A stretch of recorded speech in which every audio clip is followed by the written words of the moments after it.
Shemai Shemai Palb. This is Benjamin Croiso, welcome to the channel. And yesterday, I did something unusual, and something unusual happened. I went to this stone circle. A druidic circle. And my camera was destroyed. That's all it does. Now, for those of you who haven't watched this channel before, and those who have, much of my outside work has been with this camera, which is now broken. I do have this camera and that camera there, so it's fine, but time lapses, a lot of the cool stuff that I've been doing has been on this camera. And this broke in a very weird place, in this druidic stone circle. And as I sat there kind of frustrated, I began to think about why I was there. I was there to make kind of a little documentary about Iolo Morgannwg, 1N. And the age in which he was this romantic nationalism, harking back to the druids, ooh, all that. And it got me thinking about many of the comments you on this channel give me. Kind of romantic nationalism, looking for the idea of a nation in some singular past event or people, DNA a lot of the time, some kind of ethnicity. And I'm here to tell you in this video that's not what a nation is, and that needs to stop. For example, some of you have said the Getae, or the Goths, which is a bit silly. You've said that the Goths are the origins of all the Indo-European peoples. No. You've said that we Welsh come from the Hebrews through the Mediterranean, and I mean, it's just nonsense. Like, talking about the Scythians or the Scythians transplanting and founding the Scots or the Welsh or the Irish, it's just not true. There's no Egyptian connection to Ireland. These are all fantasies. Utterly ridiculous fantasies. And they come about from people wanting to feel like their nation is somehow special,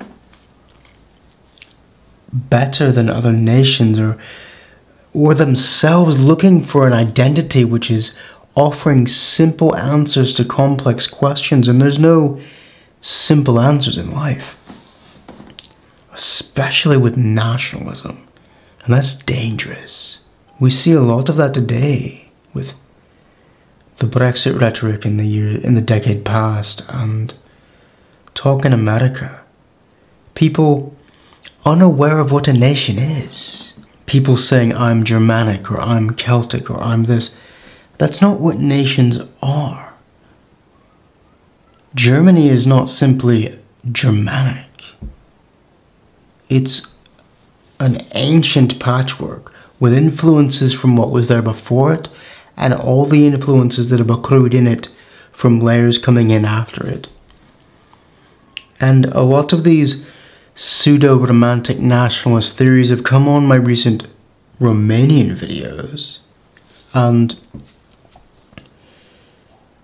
saying, we're the Dacians.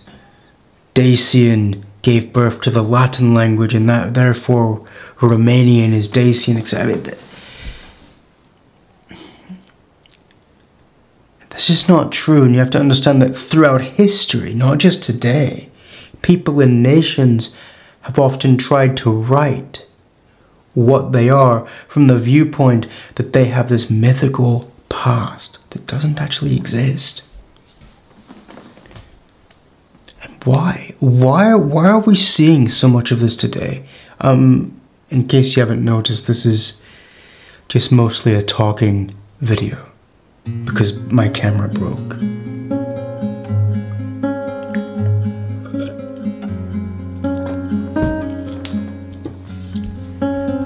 I am making a video for you related to that stone circle. But that stone circle comes from a romantic age. In the late 1800s, when we saw the American and French revolutions, those nations redefining themselves and what a nation is. We saw these stone circles cropping up all around our country. And I said redefining what a nation is.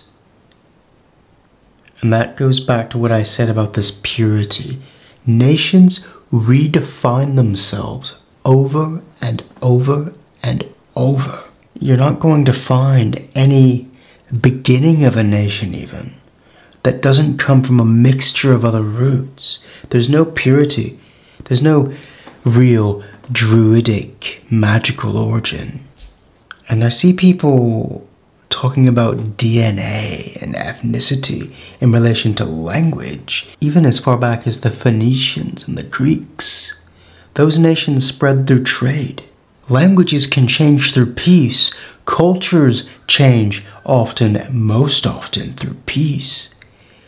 Nations change into other nations peacefully because of that. There's no deep root where you can find some kernel of mystic truth in your nation. I think it's an emptiness that we're seeing in our society today, that people are harking back for these ancient traditions, trying to find something to clutch onto that has meaning in the soul. And I'm getting to that because at its root, this concept of DNA being the source of language or ethnicity being the source of nationality, it's going to lead to hatred. There is no continuation of the Gaulish people. There is no continuation of the Dacian people or the Scythians. And I think the reason this druidic circle gave me the idea for this is because it began when we Welsh were looking for any institution of our own. And we clutched for straws all the way back to a druidic past, which, okay, there were druids, but we know nothing about them, other than what our enemies wrote about us. There's no truth left in what we are in them, other than knowing that they existed.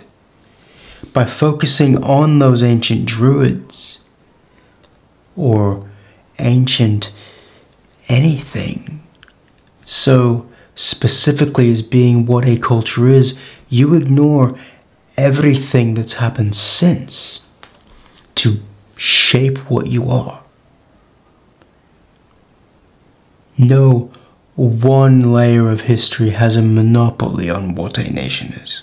We're seeing too much of that today, and it's going to lead to very bad things. Hatred, wars, genocides.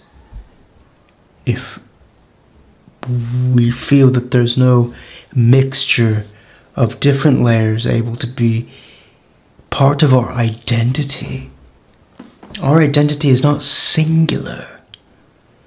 Identities which are singular become inflexible, and what's inflexible breaks.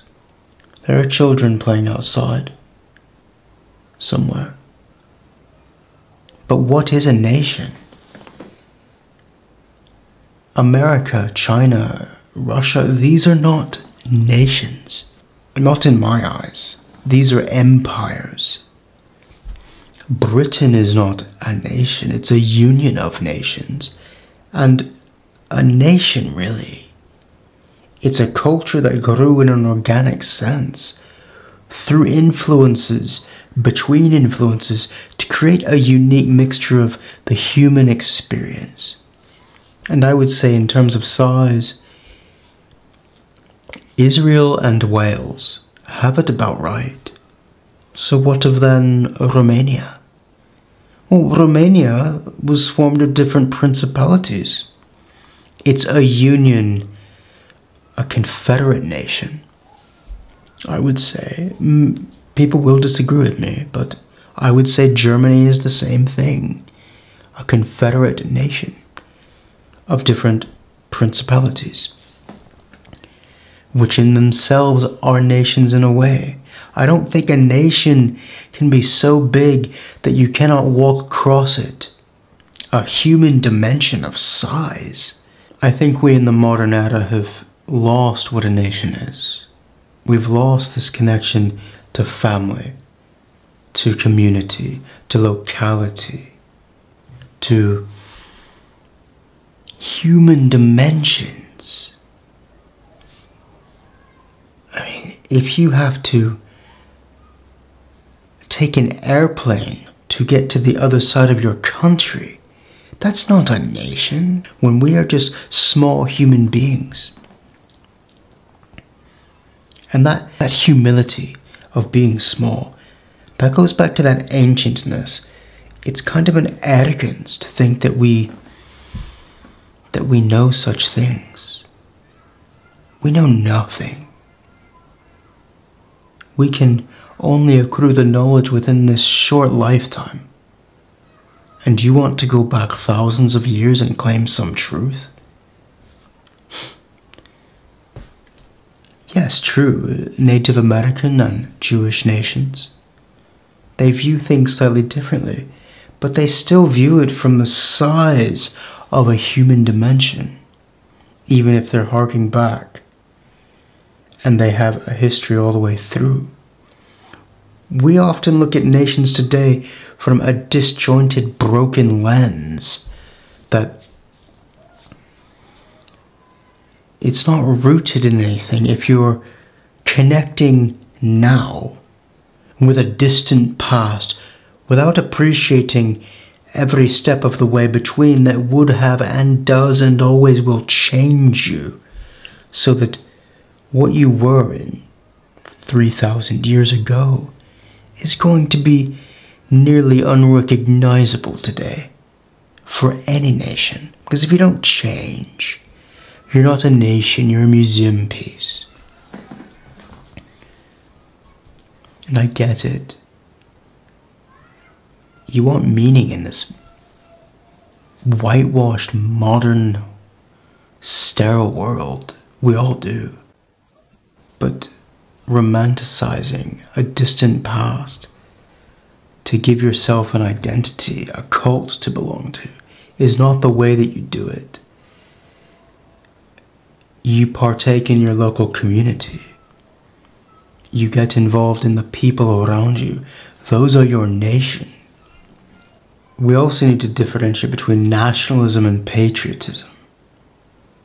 Because patriotism is a love that you're defending. And most often, nationalism, if you tweak it wrong, if you go towards these ancient ideas without seeing a growth of different layers all the way through, it can become a contest of purification.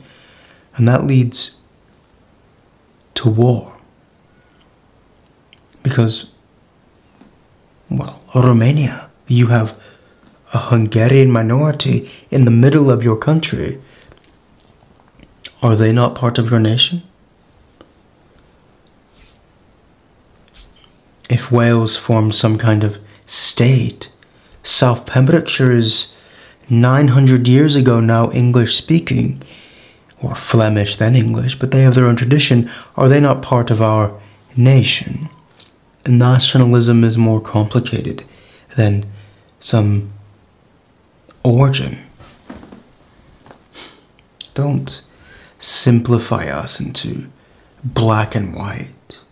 Nations are mixtures of all different tribes in specific doses, which makes them the nations that they are. And so I hope you understand a bit better what a nation is. If you have suggestions for a camera, a small compact one, let me know, because I need to provide you with more activity outside as I do. It's probably why some of you watch this channel, I don't know. But if you know a smaller camera that's good and cheap, that I can depend upon, let me know.